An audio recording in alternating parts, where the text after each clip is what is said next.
It's a people, it's a community, it's a life, it's a heart, it's a spirit. Parents of gay children say, I want my son, my gay son, to have the same opportunity to come to me and say, hey, Dad, I'm getting married, as my non-gay son or my non-gay daughter. The heck would you want a picture of a tattoo of $1,000 on your penis for? You might just need to satisfy yourself sexually alone at that point. Do I regret it? Not one bit. Did I think that I would actually take it to the next step and do it again? And what goes into their life, how they handle it. There are 12 houses, and each one of those houses has a particular function. Look into yourself, think about it, and just be whoever it is that speaks to you.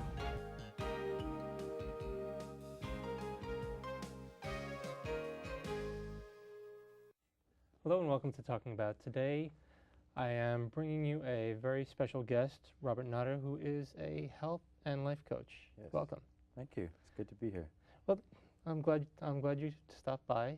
The first and most obvious question is, what is a health and life coach? Well, that's a great question, and there really is no one specific answer except to say that I work with gay men who are really struggling with perhaps not liking themselves so much, who don't have the quality of life that they would enjoy, perhaps healthy relationships, feeling good in their bodies, really getting up in the morning and liking who they see in the mirror. And I support them to figure out, what can I do to truly have the joy in my life that I know I deserve, but I feel like it's just not there. I feel like perhaps I'm not good enough, or I compare myself to others, or I look in the mirror and kind of see things about myself that I don't like. So I help them figure out step by step how to truly bring a lot of that health, energy, self-acceptance, and confidence back into their lives to truly enjoy who they are, what they do, and everything that comes with that. I mean, obviously you're succeeding in what you do, so there is a demand for your service. What are some of the common issues that people really find that are prevalent in the community?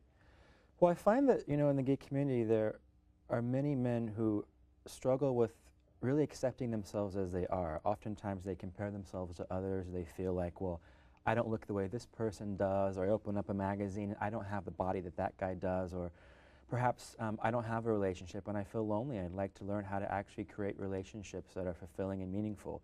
Or perhaps my body is not the size that I'd like, and I'd like to lose a little weight so I feel more comfortable. Or maybe it's that I don't have a lot of energy, I don't sleep well. I mean, the common thread in all of that is that people struggle with, number one, just learning to accept themselves. And I think when you learn to accept who you are, the things in your life that you really are looking for in terms of that great relationship, liking who you are, no matter what your shape or size.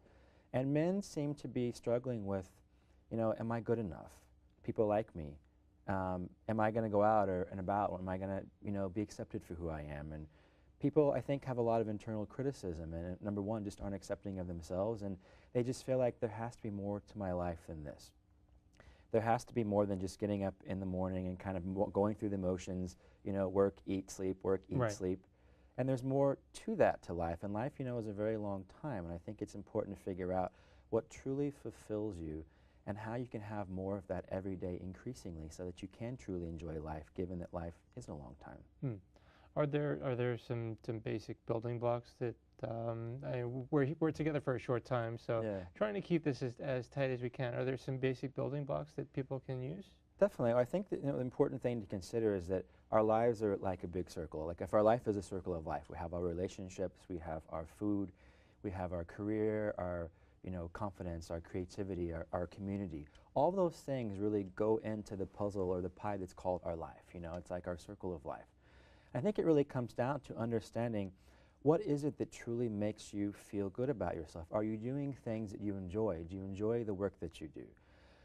Are you looking in the mirror and actually seeing the person and accepting what's there so you can keep building upon what you're accepting of? Or are you looking in the mirror and seeing what you don't like? Are you actually creating quality relationships with people who support you and honor you for who you are? Or are you really surrounding yourselves in circles of friends that perhaps are more concerned about themselves than they are about you? I think the important piece is to figure out, what is one little thing I can do each day to, number one, just acknowledge and accept myself for who I am and stop criticizing what's there, because when you're focusing on what's not working, you keep getting more of what's not working. So I always encourage people to figure out, what's one thing I can do for myself today that will help me like the person that I see more and to have more of the quality in my life that I deserve, but it seems like everyone else has it but me. And that can mean, you know, eating better foods to have more energy. It can mean figuring out how to have better quality relationships. It can be, you know, I don't like my job, and instead of just complaining about it, I'm actually going to take some action steps towards creating a career that I enjoy and that I love. So I mean, it's really different for each person, but I think the core piece is that life is a big circle, and if there are areas that are not in balance, that'll affect our happiness in the other areas of our life as well. Okay. Yeah, I mean, I can see that, and I'm just taking in what you say, and I'm just, you know, self-analyzing as you say, and yeah, I can see, you know, places where I've been and places where I am, and just, you know, simple changes that can be made. Yeah, you had touched on, yeah, I think we were talking a little bit before the show. I'm trying to make healthier choices with food. Yeah, a few pounds creeped on over the last couple of months, and I want them gone. So now I'm actively trying to make healthier choices, and I'm aware of it, and I'm working toward it. Is that Absolutely. You know, one thing I really love about my work is that I work with people in terms of the nutrition portion as well as the counseling and the coaching portion, and keeping in mind that little changes and little steps make a difference. But in America, you know, in the kind of Western world, we're really programmed to want it all right now. You know, we want the quick fix, the better car, the better body, and live in that dream, whatever world we're supposed to be in. And you know, even if you watch TV, it's like the next best thing. Right. I mean, this little box that we're sitting in. Yeah. I mean, well, you know, whether it be the computer or the television, you can click or you can change the channel, and you see this distorted image of what is presented as perfection.